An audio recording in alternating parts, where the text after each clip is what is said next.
السلام علیکم دوستو، امید کرتا ہوں آپ سب خیر خیریت سے ہوں گے۔ ابھی ہم آپ کو ڈاکٹر ذاکر نائک کی ایک ویڈیو پلے کریں گے، تو اس ویڈیو کو آپ پوری دیکھیے۔ بسم اللہ الرحمن الرحیم واعتصموا بحبل اللہ جميعا ولا تفرقوا رب اشرح لي صدری ویسر لي امری واحلل عقدۃ من لسانی یفقہوا قولی۔ میرے محترم مولانا سید عبد الخبیر آزاد، امام اور خطیب بادشاہی مسجد، minister of health, minister of transport, میرے محترم بزرگوں اور میرے عزیز بھائیوں، السلام علیکم ورحمۃ اللہ وبرکاتہ۔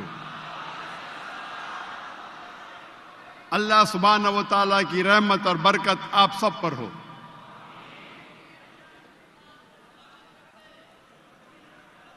میں اسٹیج پہ آنے کے پہلے مولانا صاحب مجھ سے کہہ رہے تھے، دیکھیے لاہور، پاکستان کے لاہوری مسلمان کتنی محبت کرتے ہیں ڈاکٹر ذاکر نائک سے۔ تو میں نے کہا آج کمپٹیشن ہو جائے، کون زیادہ محبت کرتا ہے، ذاکر نائک پاکستانیوں سے یا پاکستانی ذاکر نائک سے؟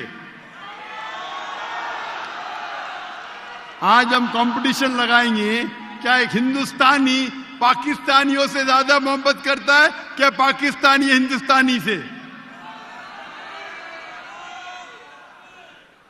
خیر میں کمپٹیشن ہونا چاہیے، ہر خیر کام میں کمپٹیشن ہونا چاہیے۔ افسوس کی بات ہے انسان اکثر غلط کام میں کمپٹیشن کرتے، ہر خیر کام میں کمپٹیشن ہونا چاہیے۔ آج کمپٹیشن لگائیں گے کہ ہندوستانی پاکستانی سے زیادہ محبت کر رہا ہے کیا پاکستانی ہندوستان سے؟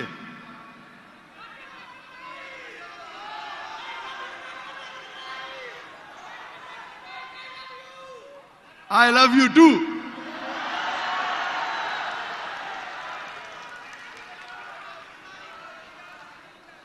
میری خواہش تھی کئی سالوں سے پاکستان آنے کی، اور اللہ نے وہ مراد، وہ خواہش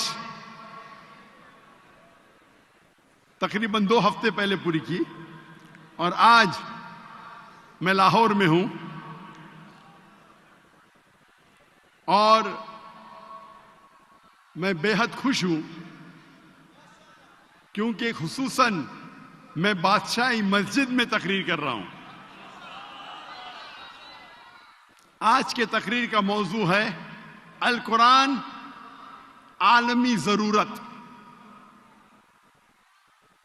The Quran a global necessity۔ القرآن اللہ سبحانہ و تعالیٰ کی آخری وحی، آخری کتاب ہے جو نازل کی ہے آخری پیغمبر محمد صلی اللہ علیہ وسلم پر۔ اللہ سبحانہ و تعالیٰ فرماتے سورہ رعد میں، سورہ نمبر 13 آیت نمبر 38 میں، وَلِكُلٍّ أَجْلٍ کتاب، ہر دور میں اللہ نے ایک کتاب نازل کی، ایک وحی نازل کی۔ نام سے قرآن مجید میں صرف 4 اللہ کی کتابوں کا ذکر ہے، توراہ، زبور، انجیل اور قرآن۔ توراہ وہ وحی، وہ کتاب ہے جو موسیٰ علیہ السلام پہ نازل کی گئی تھی۔ زبور وہ کتاب، وہ وحی ہے جو نازل کی گئی تھی داؤد علیہ السلام پر۔ انجیل وہ کتاب ہے، وہ وحی ہے جو نازل کی گئی تھی عیسیٰ علیہ السلام پہ۔ اور قرآن مجید آخری کتاب، آخری وحی جو نازل کی گئی تھی آخری پیغمبر محمد صلی اللہ علیہ وسلم پہ۔ لیکن اللہ تعالیٰ فرماتے ہیں ہر دور میں اللہ نے ایک کتاب نازل کی۔ ویسا تو بہت سے کتابیں ہیں، مثال کے طور پہ صحف ابراہیم، نام سے صرف 4۔ لیکن جتنی بھی کتابیں، جتنے بھی وحی اللہ نے نازل کی قرآن مجید کے پہلے، وہ صرف محدود تھی کچھ لوگوں کے لیے اور ایک دور کے لیے۔ جتنے بھی کتاب پہلے نازل کی گئی، توراہ، زبور، انجیل، اور جس کے نام ہمیں نہیں پتا، وہ محدود تھی ایک وقت کے لیے، اور کچھ لوگوں کے لیے. لیکن کیونکہ قرآن مجید آخری کتاب ہے, آخری وحی ہے, قرآن صرف مسلمانوں کے لیے نازل نہیں کی گئی اور صرف ایک گروہ کے لیے نہیں, لیکن ساری انسانیت کے لیے, اور اس کا پیغام تا قیامت تک رہے گا. اللہ تعالیٰ فرماتے سورہ ابراہیم میں سورہ نمبر 14 آیت نمبر 1, الف لام را, ہم نے نازل کی کتاب محمد صلی اللہ علیہ وسلم پہ تاکہ وہ انسانیت کو اندھیرے سے روشنی میں لے آئے. قرآن یہ نہیں کہتا ہے کہ صرف مسلمانوں کو اندھیرے سے روشنی پہ لے کے آئے. اللہ تعالیٰ فرماتے یہ کتاب نازل کی محمد صلی اللہ علیہ وسلم پہ تاکہ ساری انسانیت کو اندھیرے سے روشنی پہ لے آئے. اللہ تعالیٰ فرماتے سورہ ابراہیم میں سورہ نمبر 14 آیت نمبر 52 آیت نمبر 52, یہ پیغام ہے ساری انسانیت کے لیے. اور یہ سمجھ لو کہ اللہ سبحانہ و تعالیٰ ایک ہے, اور یہ پیغام ہے سمجھداروں کے لیے. یہاں اللہ تعالیٰ فرماتے یہ پیغام ہے ساری انسانیت کے لیے. اللہ تعالیٰ فرماتے سورہ بقرہ میں سورہ نمبر 2 آیت نمبر 185 185, رمضان وہ مہینہ ہے جس میں اللہ نے قرآن مجید کو نازل کی ساری انسانیت کے لیے. وہ ایک فرقان ہے حق اور باطل کو جھانچنے کے لیے. اللہ تعالیٰ فرماتے سورہ زمر میں سورہ نمبر 39 آیت نمبر 21 کہ اللہ نے قرآن مجید نازل کی محمد صلی اللہ علیہ وسلم پہ تاکہ وہ انسانیت کو ہدایت دے. قرآن میں یہ نہیں لکھا ہے کہ صرف مسلمان کو ہدایت دے. اور ہمارے آخری نبی صلی اللہ علیہ وسلم محمد صلی اللہ علیہ وسلم, جتنے بھی پہلے نبی آئے, پہلے رسول آئے محمد صلی اللہ علیہ وسلم کے پہلے, وہ صرف ایک گروہ کے لیے آئے. ان کا پیغام صرف ایک وقت کے لیے تھا. لیکن کیونکہ محمد صلی اللہ علیہ وسلم آخری پیغمبر تھے, وہ صرف مسلمانوں کے لیے نہیں آئے تھے, وہ ساری انسانیت کے لیے آئے تھے. اللہ تعالیٰ فرماتے سورہ انبیاء میں سورہ نمبر 21 آیت نمبر 107, وما ارسلناک الا رحمت للعالمین, کہ ہم نے انہیں بھیجا سارے کائنات کے لیے, سارے انسانیت کے لیے, سارے عالموں کے لیے. کیونکہ قرآن مجید اللہ کی آخری کلام ہے اور سارے انسانیت کے لیے. اسی لیے میں کہتا ہوں القرآن عالمی ضرورت. آج سب سے زیادہ ضرورت اگر اس دنیا کو ہے وہ ہے القرآن.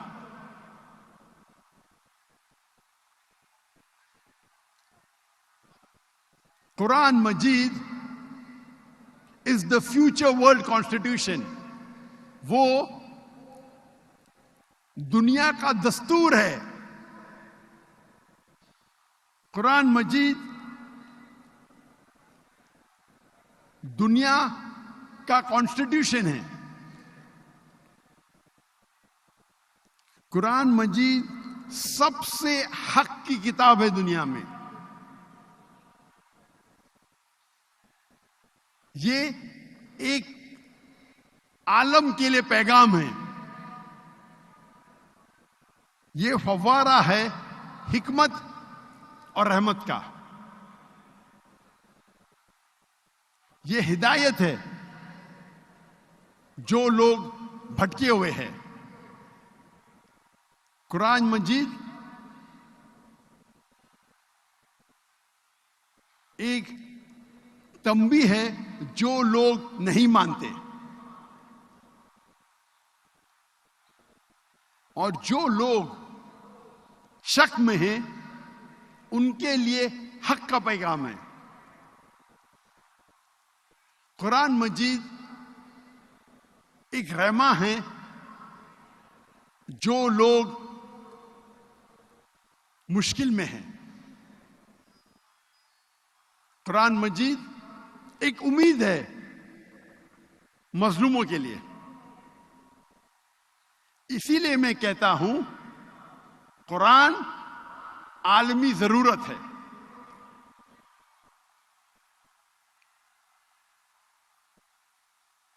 اگر آپ کوئی بھی ایکوپمنٹ خریدتے ہیں، کوئی بھی مشین خریدتے ہیں، اس کے ساتھ آپ کو ملتا ہے انسٹرکشن مینیول. اردو میں کہتے ہیں ہدایت نامہ، انگریزی میں کہتے ہیں انسٹرکشن مینیول. اب کبھی بھی کوئی بھی مشین خریدیں گے، اس کے ساتھ آتا ہے انسٹرکشن مینیول، ہدایت نامہ. اور جتنی پیچیدہ مشین، جتنی کمپلیکیٹڈ مشین ہے، اتنی ضرورت ہے ہدایت نامے کی. اگر آپ مجھے اجازت دیں گے انسان کو ایک مشین کہنے کے لیے، تو آپ کو ماننا ہوگا کہ دنیا کی سب سے کمپلیکیٹڈ، سب سے پیچیدہ مشین ہے انسان. کیا اس انسان کو ہدایت نامے کی ضرورت نہیں؟ انسٹرکشن مینیول کی ضرورت نہیں؟ انسان کا ہدایت نامہ ہے قرآن مجید.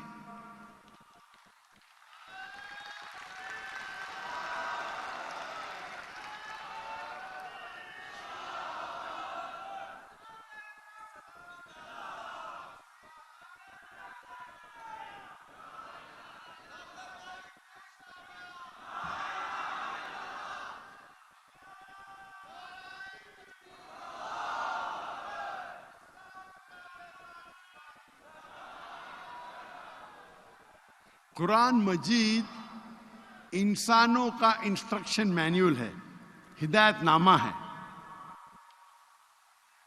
اور اللہ تعالیٰ فرماتے قرآن مجید میں سورہ ملک میں سورہ نمبر 67 آیت نمبر 2 میں، الذی خلق الموت والحیات، اللہ نے موت اور زندگی پیدا کی تاکہ وہ آپ لوگوں کو جانچ سکے آپ میں سے بہتر کون ہے، اچھے اعمال کون کرتا ہے.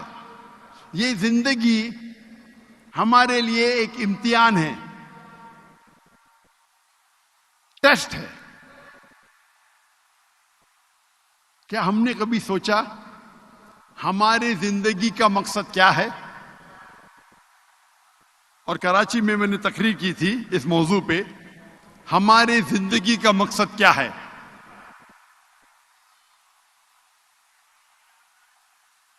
کبھی آپ لوگ نے سوچا ہماری زندگی کا مقصد کیا ہے؟ افسوس کی بات ہے کہ اکثر انسان اپنی زندگی جتنا پیسہ کماتے ہیں اس طریقے سے زندگی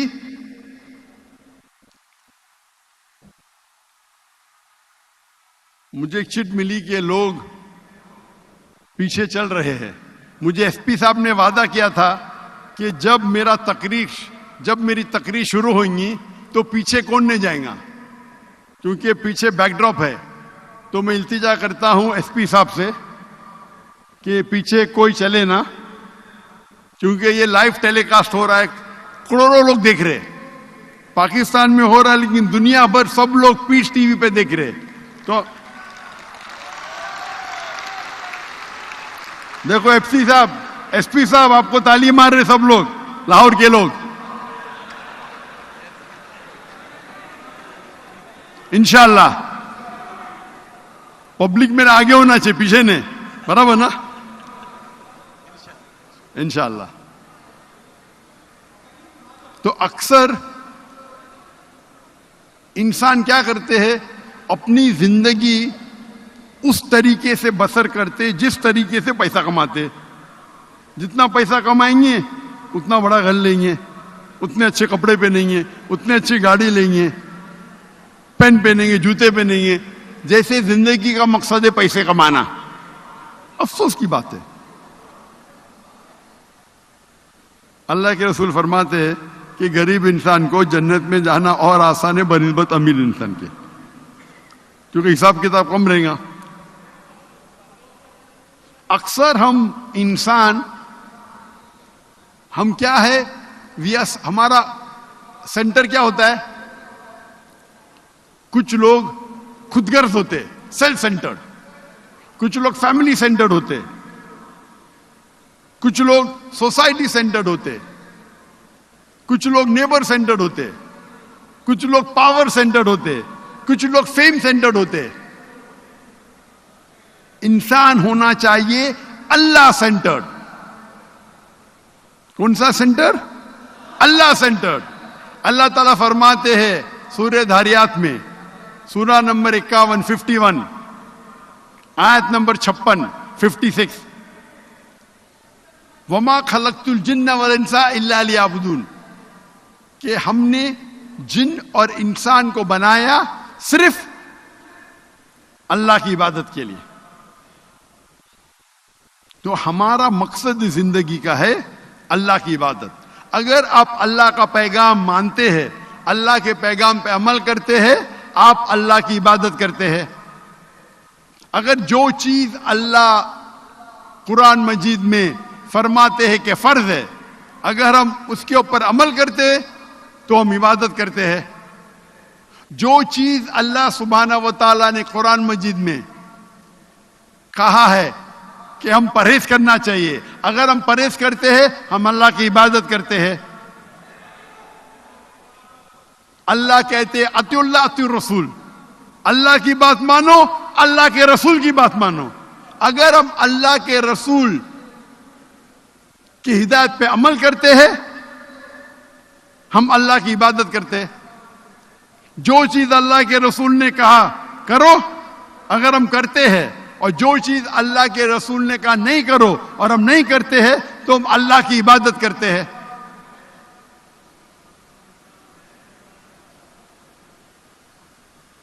کیونکہ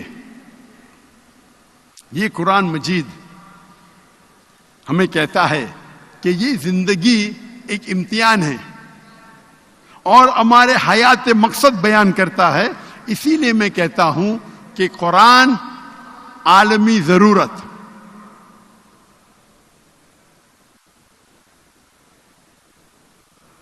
ہمارا خالق کون ہے؟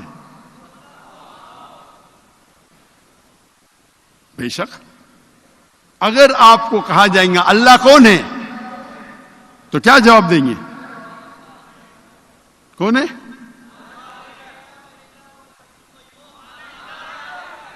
سب سے بہترین جواب اور سب سے مختصر سا جواب اللہ تعالیٰ فرماتے سورہ اخلاص میں، سورہ نمبر 112 آیت نمبر 1 سے 4، کل هو اللہ احد، کہو کہ اللہ ایک ہے. اللہ الصمد، اللہ ایبسولوٹ انٹرنل، لم یلد ولم یولد، نہ وہ جنا ہے نہ کسی کو جنتا ہے. ولم یکن لہ کفوا احد، اس کے جیسا اس کائنات میں کوئی بھی نہیں. یہ سب سے مختصر سا جواب ہے. اللہ سبحانہ و تعالیٰ کا ڈیفینیشن ہے. اس کی تعریف تو ایسا ہے، اللہ تعالیٰ فرماتے سورہ لقمان میں، اگر آپ سارے پیڑ کو دنیا میں قلم بنا دیں گے اور سارے سمندر اور 7 سمندر ملا کے شے بنا دیں گے، انک بنائیں گے، تو بھی آپ اللہ تعالیٰ کی تعریف نہیں لکھ سکتے. لیکن سب سے مختصر سا جواب ہے سورہ اخلاص. سورہ اخلاص is the litmus test, touchstone. Touchstone آپ سونے کو جاننے کے لیے، سونا کتنا کھرا ہے جاننے کے لیے کیا کرتے؟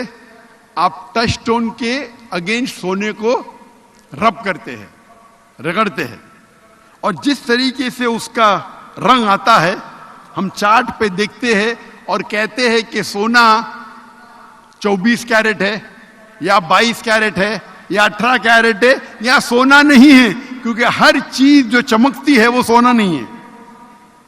سورہ اخلاص اللہ کو پہچاننے کا تلسمہ ہے، اللہ کو پہچاننے کا ٹچ سٹون ہے، لٹمس ٹیسٹ ہے. مثال کے طور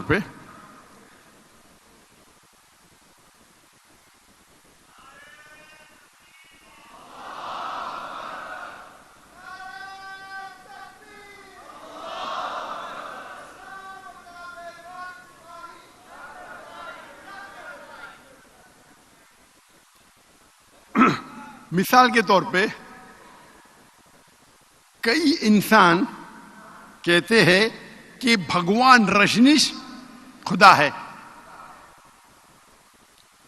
ہم ابھی چیک کریں گے اس تلسمے کے ساتھ سورہ اخلاص کے وزن پہ کیا بھگوان رجنیش ٹیسٹ پاس کرتے ہیں کیا نہیں, اس ٹیسٹ کو پاس کرتے ہیں کیا نہیں. سب سے پہلا ٹیسٹ قل هو اللہ احد, کہو کہ اللہ ایک ہے. کیا رجنیش ایک ہی ہے؟ کئی انسان کہتے ہیں میں بھگوان ہوں, اور ہم دیکھیں گے کہ ہندوستان میں کئی ہزاروں لوگ کہتے ہیں کہ میں بھگوان ہوں. رجنیش ایک نہیں ہے, لیکن رجنیش سے بھد کہیں گے نہیں وہ ایک ہے. ہم دوسرے ٹیسٹ پہ جاتے ہیں, دوسرے آیت پہ. اللہ الصمد, اللہ جو بے نیاز ہے, صمد ہے, ایبسولوٹ انٹرنل. کیا رجنیش ایبسولوٹ انٹرنل ہے؟ ہمیں پتہ لگتا ہے اس کے بایوگرافی سے کہ رجنیش کو ڈائبٹیز ملائٹس تھی, رجنیش کو استھما تھا. سوچ سکتے خدا کو استھما ہے, خدا کو ڈائبٹیز ملائٹس ہے. لم یلد ولم یولد, نہ وہ جنا ہے نہ کسی کو جنتا ہے. ہم جانتے ہیں کہ رجنیش پیدا ہوئے مدھیہ پردیش میں, ان کے والدین تھے جو ان کے شاگرد بن جاتے ہیں, اور 1981 میں رجنیش جاتے ہیں امریکہ اور لاکھوں لوگ کو بیوقوف بناتے ہیں. اپنا ایک نیا ولیج, ایک نیا گاؤں بناتے ہیں جسے کہتے ہیں اوریگون سٹی میں رجنیش پورم. اس کے بعد امریکن گورنمنٹ اس کو اریسٹ کرتی ہے اور جیل میں ڈالتی ہے. رجنیش کہتا ہے کہ امریکن گورنمنٹ نے مجھے سلو پوائزننگ دیا. آپ سوچ سکتے ہیں خدا کو کوئی سلو پوائزن کر رہا ہے؟ میں کہوں گا کہ جمی جے پالے کو آگے نہیں آنا چاہیے. یہ جمی جے پالے آپ لوگ ایکسپرٹ ہے, پیچھے لے کے جاؤ. آپ پورے کیمرہ کو کاٹ رہے آگے. یہ بیسک چیز پتا نہیں آپ کو, کبھی بھی سینٹر لائن کو کراس نہیں کرنا چاہیے. یہ بیسک ہے. کبھی بھی آپ کا کیمرہ سینٹر لائن پہ کراس نہیں کرنا چاہیے. آپ اپنے فائدے کے لیے باقی 10 کیمروں کو کراس کرا رہے. آپ کا ٹیم ورک ہونا چاہیے نا.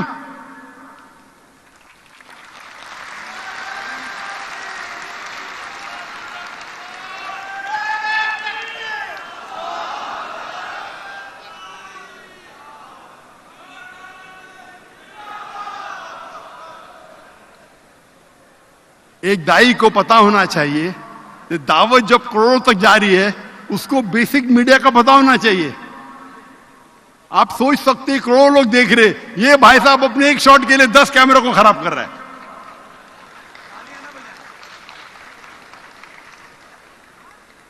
اس کا شاٹ اچھا آئے گا لیکن 10 کیمرہ گئے پورے.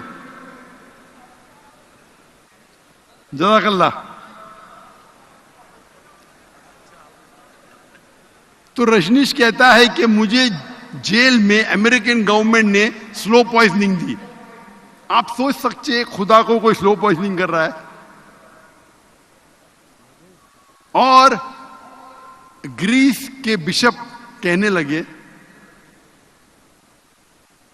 کہ اگر آپ رجنیش کو ہمارے ملک سے نہیں نکالیں گے ہم اس کے اور اس کے فالوورز کو ختم کر لیں گے.